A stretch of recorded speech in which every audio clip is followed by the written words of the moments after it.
Assalamualaikum warahmatullahi wabarakatuh. Pada video mengenai refleksi geser ini, saya akan menjelaskan mengenai definisi dari refleksi geser. Sebelum didefinisikan apa itu refleksi geser, akan dibahas terlebih dahulu mengenai komposisi antara sebuah rotasi dengan sebuah pencerminan. Anggaplah rotasi A dan pencerminan terhadap S adalah transformasi yang diketahui. Ada dua kasus. Kasus pertama jika A anggota S dan kasus kedua jika A bukan anggota S. Untuk kasus pertama jika A anggota S, pertama kita buat dahulu garis S, kemudian buat titik A yang berada di garis S. Melalui titik A, buatlah garis T, sehingga besar sudut S ke T adalah var pi per 2 atau setengah var pi. Untuk memudahkan penyelesaian, kita menggunakan teorema 5.4 yang berbunyi, jika garis S dan T berpotongan di titik A dan sudut dari S ke T adalah setengah var pi, maka rotasi A sama dengan pencerminan S dilanjutkan pencerminan terhadap T. Dengan menggunakan teorema 5.4 ini akan diperoleh komposisi antara rotasi A dengan pencerminan S adalah sebagai berikut. Pencerminan S dilanjutkan rotasi A sama dengan pencerminan S dilanjutkan pencerminan S, kemudian dilanjutkan lagi terhadap pencerminan T. Hasil dari perhitungan tersebut didapatkan pencerminan terhadap T. Kalau sebelumnya komposisi yang dibentuk adalah pencerminan S dilanjut rotasi A, sekarang bagaimana jika komposisi yang dibentuk adalah rotasi A dilanjutkan pencerminan terhadap S? Untuk menyelesaikannya, kita buat kedudukan garis T terhadap S harus dipilih yang dapat menyederhanakan bentuk akhir dari komposisi, yaitu agar rotasi A sama dengan pencerminan T dilanjutkan pencerminan S.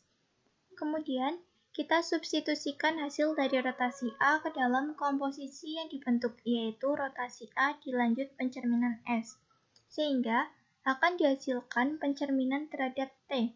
Jadi, dapat disimpulkan bahwa komposisi antara rotasi A dengan pencerminan S adalah sebuah pencerminan T, dengan T adalah garis yang melalui titik A, dengan A merupakan anggota S.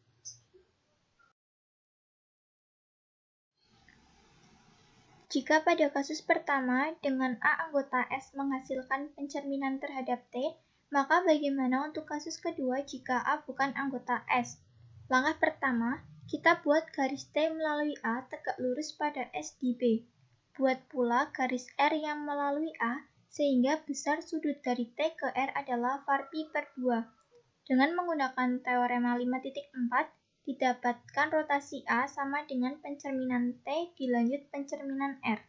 Bentuk komposisi rotasi A dengan pencerminan S adalah pencerminan S dilanjut rotasi A. Kita substitusikan hasil dari teorema 5.4 sehingga akan didapatkan setengah putaran B dilanjut pencerminan T. Karena B merupakan irisan garis T dan S, dan kita buat garis S dan T tegak lurus. Dari titik B, kita buat lagi garis V yang tegak lurus R di C, dan garis W yang tegak lurus di V yang melalui B, sehingga kita bisa menggunakan teorema 3.2 untuk menguraikan setengah putaran B.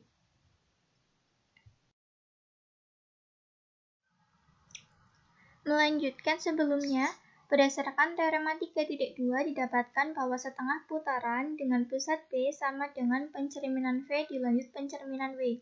Akibatnya, akan dihasilkan pencerminan V dilanjut hasil pencerminan W dilanjut pencerminan R.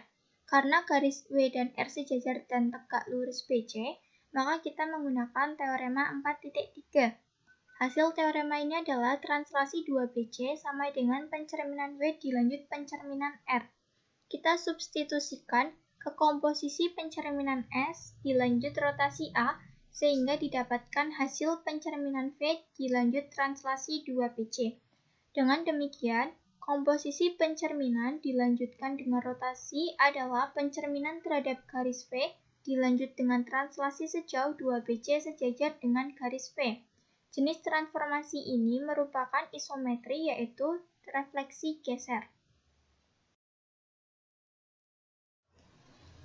Selanjutnya, masih pada kasus kedua, namun komposisi yang dibentuk adalah rotasi A dilanjut pencerminan S.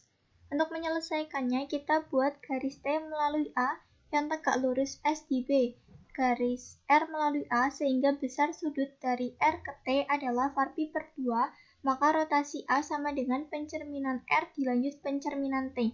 Hasil ini kita substitusikan ke komposisi, sehingga didapat pencerminan R dilanjut setengah putaran pusat B. Kita buat garis V yang melalui dan tegak lurus R di C.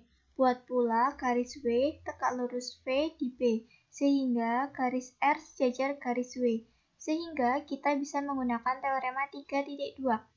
Teorema 3.2 menghasilkan setengah putaran di pusat B sama dengan pencerminan W dilanjut pencerminan V. Kita substitusikan ke komposisi. Garis W dan R sejajar, dan masing-masing tegak lurus V, maka menggunakan teorema 4.3 yang menghasilkan pencerminan R dilanjut pencerminan W sama dengan translasi 2BC. Kita substitusikan kembali ke komposisi, sehingga didapatkan translasi 2BC dilanjut pencerminan V. Jelaslah bahwa komposisi rotasi dengan pencerminan adalah suatu translasi sejauh 2BC sejajar dengan garis V dilanjut dengan pencerminan terhadap garis V. Komposisi inilah yang diberi nama refleksi geser. Dari hasil komposisi antara rotasi A dengan pencerminan S, di mana A bukan anggota S, didapatkan definisi 6.1 yang berbunyi, pemetaan gamma disebut refleksi geser apabila ada garis V dan sebuah ruas garis berarah AB yang sejajar V, sehingga refleksi geser sama dengan pencerminan V dilanjut translasi AB dengan V disebut sumbu refleksi geser.